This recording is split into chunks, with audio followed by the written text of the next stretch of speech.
Ang minasahin nila ng bahagya, pero ito na ang unang turtle fight. Okay, tingnan natin kung sino makakakuha niyan. So, TNC ang unang pagpwesto. Maaga ginamit yung Nether Realm.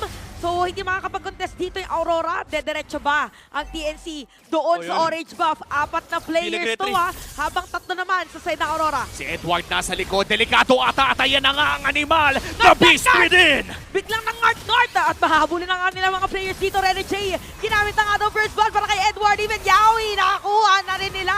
Nagalit na ditong Aurora, pero nagalit din. Si Kozen biglang sumating. Sila naman meron paghatak. Rene J's down. At mukhang itutuloy pa nga si Kozen na ang isusunod at binabaril na ni Doming kahit may bala pa bang natitira. Pero si Demon Kite pa lang sasalo. Kite for Kite at si Zaida nandito na rin. Okay, tumatakbo ang Chikiting Patrol. Okay, nasipa. And Zaida with a kill. At ganun lang natapos ang ulap. Pero great rotation here mula kay Yue. Nandiyan na rin si Edward. Yawi sinusubukan magbigay ng vision pero mukhang alam na may cross-map trade pa kay Demon Kite. Okay, si Demon Kite nakuha na nga sa top lane. Rene J naman bitbit ang kanyang mga kakampi. Halahi pinagkahigante.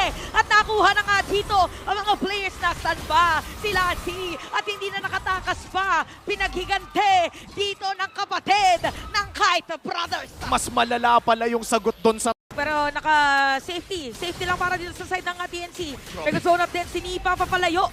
Si Rene J pero pagong mapupunta sa side ng TNC. Okay, may hatak. Nahatak dito si Edward. Napakasakit naman dito na mapagbidangan ng mga skills ng Aurora. Ginamit na yung Nether Realm. Aatrasan. Pumasok si Jeff Pinaderan. Halalaban na ito ng mga XP lane. Hindi ko na nangyari. At si Rene J na nga ata ang susunod nila at lumating na rin dito yung badang. Si Lord J may susunod na pero babagsak lang ng parang gano'n. At nakapag-purify pero si Yawi isang bala na lang. Rene J sa likod! Saan ka ngayon? Pero aalis yata may hatak. Rene J tatamaan dito ng mga hits from Kozen.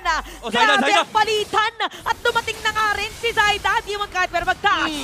At nakuha na nga dito ni Lancy. Another extended team fight midnight. Bakit ba ganito yung mga lane? Pero surprisingly, sila pa kayo nakaangat. Okay, nilabas na nga dito yung portal. Lumabas si Yue, pero si Yaoi ang nandun sa may patalikod. Nasiba na nga si Cecilion. At napatay na dito ni Lancy. Pero dadating ng mga players dito sa Aurora. Ginamit na nga yung Nether Realm. Unti-unti mawawala na nga. Eto na, hinahabol na nila. Rapido, alis, mga kupunan. What a kick coming in from Yawi. Unang highlight play para doon kay Yawi. Oo. Alam ni Rene J tsaka ni Yawi yung mangyayari. Pinulso And talagang nandoon yung, availability. Nandoon yung shortcut. Okay na, stun. Dito si Yawi. Natamaan pa nga ng bala dito ni Doming Kite. Tapos si Demon Kite, may pag-dash in, dash out. Si Lord JM, pinagsusuntok. Ang mga players dito na Aurora. May bawan ba dito TNC. Nakuha na. Dito, napatay pa nga. Nabaliktad pa. Buhay pa rin si Edward at buhay din ang mga players ng Aurora. Na-sustain pa nga ng Aurora. Ang ganda na ng set ni Lord JM pero hindi naging sapat yung damage nila. O yung Joy, kahit sino man, doon sa opposite lane kasi lagi naman may shortcut. Pero pwedeng bigyan ni Yawi! Okay, si Rene J dito sisibahin, hindi na natin makakapag-set up ng play. Totally nasira na nga. Napatay na nila. Pero yung tuloy-tuloy pa rin. Nakuha na ni Zaida at ang teamfight natin. Demon Kite dito may bilit ang tumakas. Habang si Doming Kite naman and even Yue ay umatras na. Nako, mukhang nag-iinit. Lord, mukhang hahawakan ito. Doming Kite, Rene J, sasapaking si Lancy. Pero mahihila siya pabalik. Bibigyan, napadiran, sinayawan. At si Rene J dito nakatakas pa rin. Hindi, napatay na dito ni Kozen. Tuloy pa rin ang teamfight habang yung Lord Nether rin. Nagamit ni Nether Realm, pumasok dito si Edward. Nakuha ni Zaida para nabaliktad na nga dahil dito na ang umaarangkada. Hinahabol pa ang ilan. Nakahabulin pa nga dito ni Doming Kite pero ang Lord ay mapupunta na sa kamay ni Zaida. At mukhang tapos na ang labang iyon. May cliffhanger, tapos episode 7, i-explain na sa'yo na, ito yung nangyari. Hindi nangyari yung dapat nangyari. Yung akala mo pwede ay! Si Yawi po! Nawala ng immortality! Napatay na nga si Yawi! Godlike for Doming Kite! 20 segundos yung Lord. Pagandahan talaga ng latag ng skills para dito sa ating dalawang kupunan. Makakasira ng Torre, flicker Siba against Rene J. Pero nabaliktad kay Yawi. Tapos doon naman sa mga likod. Dediretso pa nga. Nakuha na din si Edward. Nagkakapalitan ngayon. Demon Kite naman bigla na daan at tatalian pa nga. Makukuha mo siya. Nakatakas pa with a dash. Grabing init ng laban. Demon Kite surviving with 50 HP. Mukhang Of importante teamfight, diretso dito si Rene J. Si Yawi naman na naka-ready, flicker, ito na yung specialty niya nga. At ito na nawala ng immortality pero papasok dito si Edward. Biglang ng guard. At sagot naman dito ng TNC, screaming ng Nether Realm. Medyo mahaba ang teamfight natin. Pero Yawi nakuha na. nakapasok pa si Demon Kite sa likod. Si Kozen na ngayon ang umaharap pero may laban pa doon si May.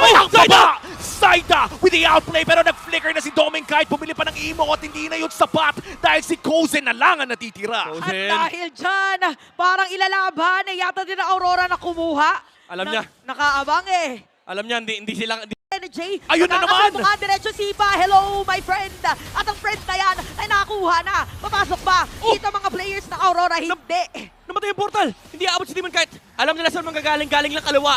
Nakatingin yung TNC sa kaliwa, alam nila saan pupunta si Demon Kite. Wala pa siyang dadaanan. Nako, tignan natin kung may madadaanan nga ba o nakita na rin ni Yawi. Kozen nasa mid lane na rin ngayon. Hinahawakan ni Zaida at ni JM ang Lord at half HP na. May retry pa rin ang Rora. Na-reveal na ako nasa si Demon Kite. Okay na wala na buhay dito si Edward. Tapos si Netherlands na gamit na. Oy! Pero lang sumupunta dito ng Lord. At Netherlands na nga. Shut down! Yawi! Nangyari para kay Demon Kite. Naralalaban pa mga players si TNC.